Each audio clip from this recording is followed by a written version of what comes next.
What is up, trade family? My name is Anna, also known as the Plumbing Princess. For those that don't know who I am a construction plumbing apprentice in my second year, and I am reporting to you from my bed because I just moved. I just moved back in with my dad, and so I don't have like a whole setup just yet, like with the background, so I'm just gonna make this video from my bed for now. I feel like it's nice, you know, it's like a little aesthetic. We got Baymax, got a little cacti, you know. I had a name for my cacti, but can't remember what it is. Anyways, sorry about that, buddy. So today I wanted to talk to you about what it's like to be a female in construction. So I'm just gonna talk about kind of candidly what it's like for me as a female in the line of work that I do. Maybe it will kind of help other females that are thinking about going into construction or going into the trades. Maybe it will kind of quench the thirst of curiosity for maybe the males that have asked me what it's like being a female in the trades. So yeah. All right, let's go ahead and get into it. So the first thing that really comes into my mind when I talk about being a female in construction is the fact that I get stared at a lot. I always get looks on the job, and it doesn't matter how long I've been there for. Like, well, that's not true, because like in the beginning, like when I very first get to a brand new job, let's say it's like an underground or like top out that's just getting started, and so all the crews to like singularly from different companies coming together, they don't know really any other crew at that point unless they've worked with them before. So I'm coming in, and a lot of the time I get stared at kind of just like, whoa, what's this lady doing here on the job? Obviously I'm in my work clothes, so it clicks pretty fast for them. But I have had to tell quite a few people, like, you know, if you take a picture, it'll last longer. And that goes more so with the gentlemen that like to flirt with me. That goes into like my second thing. I get flirted with a lot. And I'm not bringing that up to sound like cocky. But I really do like have like guys going out of their way to like do little things for me. I get complimented a lot, and I'm not just like on my work, like I mean like in general, like, oh, you're so pretty, or like, oh, what's a pretty female like you doing in a job like this, and things like that. So I get flirted with a lot, I get stared at a lot. It was really hard for me to navigate past those things in the beginning. Now that I've been doing this for almost 2 years, it's like, yeah, whatever, buddy. Like, I'm just trying to get a paycheck just like you are at the end of every week and go home. Thank you so much. So that sounded kind of, don't handle it like that. But in the back of my mind, I do remind myself to remind others, like, hey, just here for a paycheck. And it could be in subtle ways, like I said before, like, you know, if you take a picture, it'll last longer, or just keeping to myself. I guess that would be like a good third thing to go into. As a female in a very male-dominated industry, I have to keep to myself a lot. When I get to a new job, I'm really like closed down. Normally I'm really bubbly and upbeat and happy and joking around and laughing and singing. But when I get to a new job and I don't know the guys there, I keep to myself. I don't say anything to anybody else unless I absolutely have to. When I do talk to somebody, I'm just very straightforward, very upfront. Of course, like, I am nice, but only to a certain point, because I have found in the past when I was just nice upfront right away, that kind of maybe in the male's mind gave him an in to try to flirt with me or try to talk to me or go out of his way for me. And so I picked up really fast that I can't be myself right off the bat. Now, just disclaimer, this is me personally. I'm not speaking on behalf of every woman in the field. I'm sure every female kind of handles herself differently. Maybe she handles herself the same way. I'm not sure. But yeah, these are just like my own personal things of what it's like being a female in construction. Fourth thing, I don't get taken very seriously all the time. I've had people ask me if I'm qualified to do what I'm doing. and things like that, and there's been times where I've been completely mowed over in conversation, so that can be a little bit frustrating at times, but again, I just kind of like take it with a grain of salt. Another thing, I lost count, I can't remember what number I'm on. Another thing, it's really annoying to go to the bathroom sometimes because there is no like gender specific porta potty. I am non-union, so when I'm on the job I am sharing porta potties with men that just don't understand what a proper diet really is. So I'll go in the porta potty and there's literally blasted up the toilet seat. There's cigarette butts like everywhere. There's freaking piss all over the floor. It's like really, really gross. And what really sucks as a female in the field is I have to sit to go to the bathroom. No matter if I'm doing number 1 or number 2, I have to sit.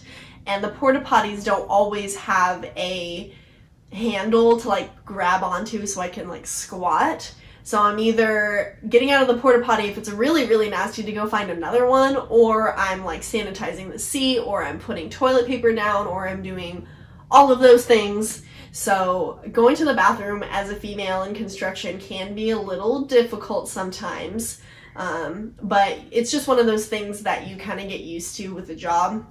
Just kind of just like, whatever, you gotta do what you gotta do. So to the women out there that are watching this, don't be alarmed, don't feel like grossed out or be like, oh my god, I could never do that, because it's like, come on now.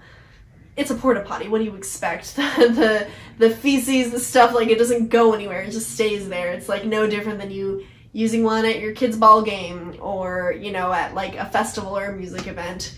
So it's just on a daily basis, but you find ways to keep yourself clean and sanitized. And so overall, that has been something as a female I have had to navigate a little bit, but you get through it. Another thing that I have dealt with as a female in construction, specifically in plumbing, it's a very physical job, and it's not just physically taxing, but it's also mentally taxing.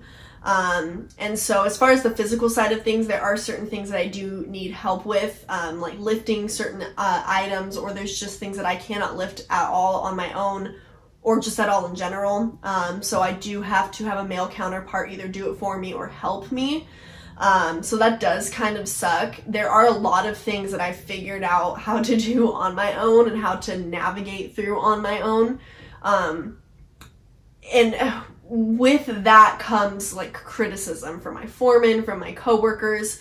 They say, oh, why are you doing it like this? You do it like this instead. And I have to constantly remind them, I can't do it that way. I am small. I have to do it this way or else it's just not going to get done. And so I've been scoffed at a lot. I've been, you know, had my eyes rolled out a lot by my peers and my superiors.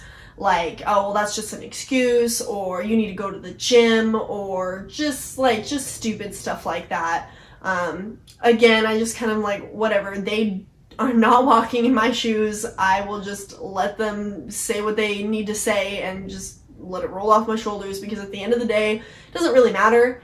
If I'm getting the job done, then I'm getting it done. So with that too comes my male like coworkers and counterparts coming up to me and kind of like taking over jobs from me. So I will be in the middle of something and then I'll have someone come up and just kind of like inch their way in, and then they just start doing it instead. Now I don't know if this is like an ego thing or if maybe in their mind they're just like trying to be helpful. That's probably my biggest irritation, is when I'm in the middle of something, I'm doing a really good job with it, and then it just gets like taken away from me for literally no reason. I don't know if it's because sometimes my coworkers think that I can't do it because of my size or strength, or they think that, you know, I just don't know what I'm doing, or I don't know. But that is one thing that I have seen as a female, not so much with the males. Now that could be kind of loaded. I'm not 100% sure on that, but it's happened to the, like, enough to the point where I'm like bringing it up in this video. So sometimes my work gets mowed over, and that kind of sucks. So going into the heavier stuff, being a female in the trade, I have been sexually harassed. There was a gentleman that was fired because he was sexually harassing me. Shortly after that, I was fired from that company. That is a whole story for a totally other video or other day. But yeah, the company like was worried that I would be a liability, that I was going to sue them. It was like this whole thing. Sexual harassment is so common in construction. It's ridiculous. That's why, like in the beginning of the video, I said I really shut down when I very first get to a job. It's because I don't know how these men are. I don't know how they're going to react or act around me. And so I really just have to set the tone in the beginning that I'm just there to work, I'm there to learn, I'm not there to be f***ed with, I'm not there to get f***ed. Excuse my language, but that's really how it is. And yeah, so sexual harassment really runs rampant, even nowadays on the construction sites.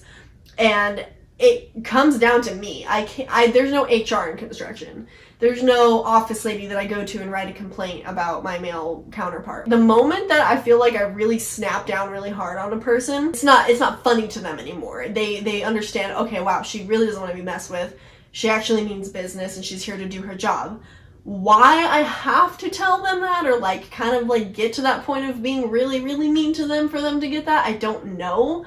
But that's just what it is. So that is kind of the part of things, is the sexual harassment. But once you get comfortable in your skin in construction as a female, it's not as big of a deal. And you'll find yourself walking on a new job site kind of feeling like, you know, the big kid on campus, like, yeah, you know, I'm a woman doing this, so like, what's your excuse? You know, like, why can't you get the job done? It really builds your confidence, which is actually a great other thing to go into. Since I've been in construction as a female, I've really built my confidence. I've built my knowledge and my skill set in something that I just didn't ever think that I would like build or go into. Sorry, there was a really loud guy out there riding his motorcycle or something, I'm not sure. So anyways, yeah, being a female in construction has really built my confidence, and I love it so much. I really do. So I guess like on a more positive note, being a female in construction, despite all of like the crappy things, really has helped build my character. It's helped build my strength physically and mentally. It's helped kind of keep me in check, and it's helped my view of not only women, or my perception of women as far as just having a deeper understanding of the female gender, but also the male gender as well, and sort of all genders in general. You kind of realize like it doesn't matter who you are what you look like, the job needs to get done. And I have found that at the end of the day, it doesn't matter who you are, or what you look like, or what your gender is. So yeah, overall, being a female in construction, it does have its downsides. It has its things where you have to work hard to learn and navigate through. But once you're in, like you're part of the crew. You are one of the guys. You're not even just one of the guys. You are one of the crew. You're helping get the job done, and as long as you don't have an entitled attitude for being a female in the trades, you're gonna go really far. To this day, I have not met anybody like that, as far as like a female in construction or female in the trades, of like having like, I'm a female, so like, you know, I'm so much cooler or more special than you. I've never ever ran into that. But I feel I think I'm only bringing that up because I have had people like comment to me like making it seem like that's how I am, but it's like, you're just projecting that on me, bro. I hope that this video was educational. I hope it was fun. I just want to thank everybody for subscribing to me and just watching my journey and learning and growing with me as I learn and grow. All of you are super awesome. You're so wonderful. And I really have a goal to post more often. So stay tuned, stay subscribed, and if you're not subscribed, go ahead and click that subscription clicker button thingamajigger down below. Also, follow me on Instagram. I also have a TikTok. I don't post to it super often. I would like to more in the future, but I can only do so much. One last thing before I go, I really have a goal, and I'm super excited to say this, of reading the code book. So I'm going to be sitting down with the code book whether it's like at my desk or my lap, wherever, and I'm gonna sit down and just like read the code book out loud. So if there's anybody out there currently struggling to keep up with the code, or maybe they just want to dive deeper into the code, or maybe they just want to put me on in the background and listen to me read, I'm pretty good at reading. Go for it. I have a whole entire like thick file filled with practice tests that I also want to go through as well. So like, let's learn the code together. Let's get our journeyman's licenses as soon as we're qualified to do so. I'm super pumped about it. So, all right. Thank you so much, everybody. I appreciate you. I love you. And I will see you guys later. Bye. What is up, trade fam? Fuck no. What is up, trade family? So I'm up here on a roof.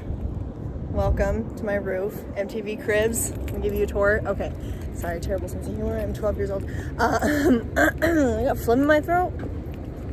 We're not going to talk about that. I am, oh shit. That's not good. What is happening, trade family? I am up on a roof today. I'm on a roof today. I'm not in the building today. What's up, everybody? My name is Anna, also known as the Plumbing Princess. As I have said 2 seconds ago, I'm on a roof and I'm testing. Testing, what does that mean? Testing means that we're filling up the vents on this roof to test to make sure that there's no leaks. And so far, I've come into a lot of problems. So I'm just gonna kind of walk through the process, where I'm at, and just chat with you along the way. So thanks for joining me today on a roof during test time. Running really fast. All right, so we have our hose here dangling out from over the roof and hooked up onto a hose bib right over there, which you can't see, but that's okay. You know what a hose bib looks like. We have several hoses over here. And what we do is we go up through the hatch to come up on the roof with our hoses. I just went ahead and I wrapped them around me. And I just climbed up the ladder that way. So we're filling up our venting system. For those that don't know what a venting system is, okay, sorry about that. So for those that don't know what a venting system is, every plumbing system has drains and vents. A vent allows air into the system, so then that way things will drain properly. How do I explain this scientifically? I'm not a scientist. I am just an apprentice plumber. But think of it as like when you are drinking a drink from a straw, right? You're drinking. Now say you take your finger with the straw, and I know that we've all done this, and if you haven't done this, you even have a childhood. You take the straw. I'm gonna demonstrate right here on this electrical pipe. Thank you, electricians. You take the straw and you put your finger on top of it, right? And then the liquid stays inside of the straw when you like pick it up. It's a vacuum, it's suction. If we did not have vents to go along with the drains, that's exactly what would happen with sewage trying to drain into the drains. There's no air to basically push the debris and the liquid and stuff through.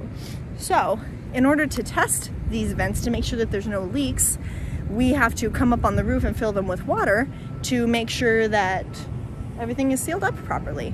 So that's currently what I'm doing. So like I said, I have my hoses. It's all leaky and looking freaking crazy like water park over here, but that's okay because I'm on a roof and it's hot. And we just take them and do exactly that. We fill her on up. So testing is super easy. I actually enjoy testing, mainly because it's super easy. I'm sure people can agree with me on that. So yeah, that's basically what testing the vents are for. Testing the drains during underground is pretty similar, but obviously you're not up on a roof because the roof hasn't been built yet, but you still plug it up with test tees, which are basically little rubber balls that you stick inside of the what are they called? Like you twist them in there. I don't know what things are called. I just know how to do things. and you pump them up with a pump to 35 psi or a little higher if you're, you know, a little cautious. Like me, I'm a little more cautious. I pump it up a little higher, and it basically plugs it up. It stops it up. You put the water in there, and then you fill it with water, and you make sure again that there's no leaks. Kind of a little bit more of a fascinating part of the job. That's my opinion. People don't understand what us plumbers do on a daily basis, at least construction plumbing, or even surface plumbing too. There's so much that goes into it. So far we have quite a few vents filled up. There is one that has a leak, so it's not filling, so we're gonna have to get that fixed before the inspector comes. And then there's another vent like all the way over there that got broken somehow, so we'll have to fix that as well. So I've been back and forth on the phone with one of the helpers, just making sure that if there isn't a vent pipe that is filling up, that he can go ahead and pump up those test balls. So far, a majority of the vents have filled with no issues. I think I mentioned before, but I believe we do have one leak, so we will have to fix that. And a vent pipe is broken, but so far those are the only two things, and I'm hoping those are the only two things. Another thing too, so the hose that I'm using right now has like a hole in it, and then also at the connection it's not tightening on enough to, oh, you can kind of hear it filling, or at least I can. I think it's almost done. Hold on, hold up, wait a minute. Yup, all right, wait.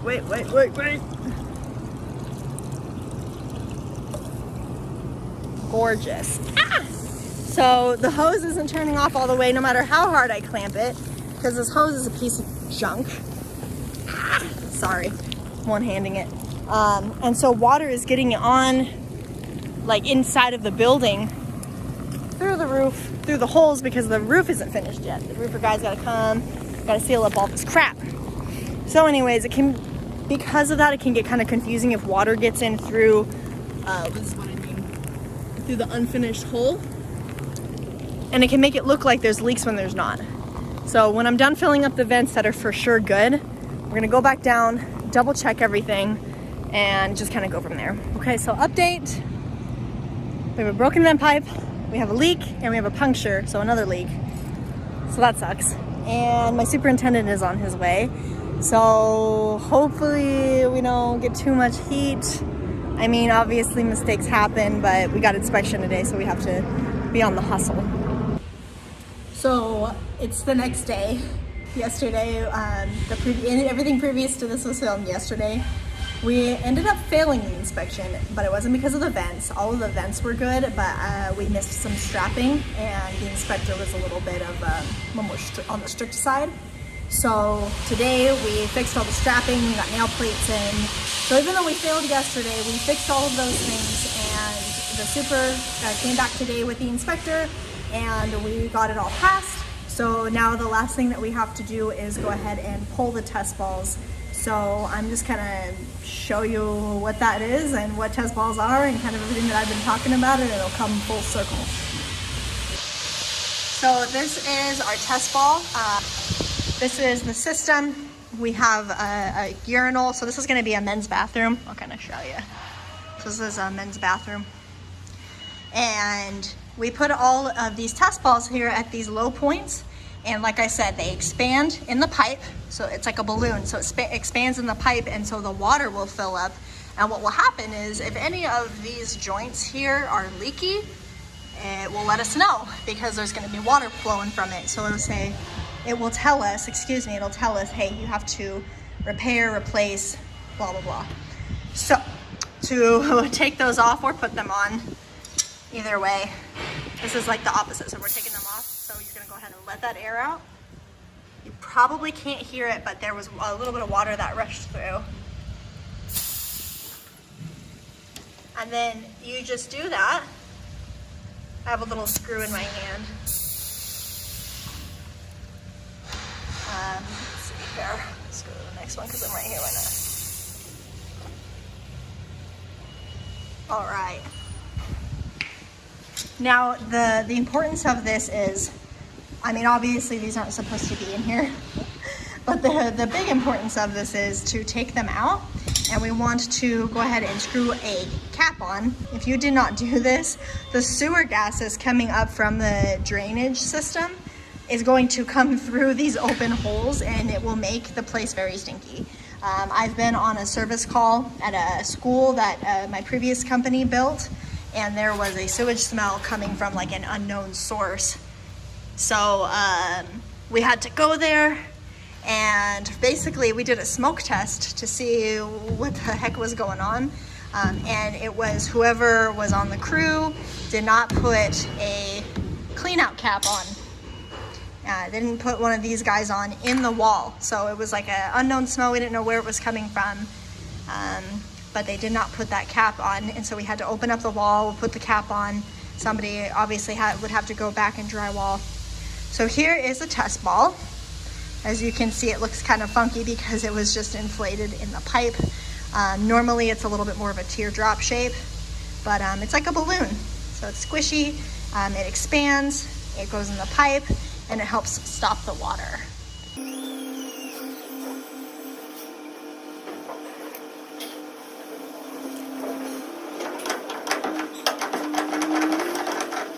So I know that this video was super candid. I just decided to film and put it together and just show a little bit more of what construction plumbers do on a normal daily basis. Now, testing isn't every day, but it is a part of the job.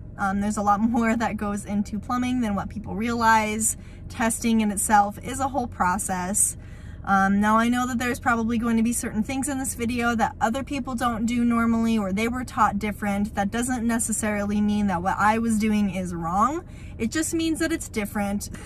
I appreciate you. I love you so much. You have no idea how awesome it is to just be able to share my story, share my journey, and to just share what I do on a daily basis. I know that I have so many people saying, oh, I need more YouTube videos, I need more YouTube videos, and I hear you. I have more video ideas in my brain that I just need to go ahead and capitalize on. So again, thank you so much for hanging in there with me. Life is crazy. I'm sure a lot of people watching this can understand. Anyways, I hope everybody here has a super wonderful day. Thank you again for watching. Again, I know it's a simple video, still I appreciate it. Don't forget to like, comment, and subscribe, and hopefully I will see you guys all again very soon. Thank you so much.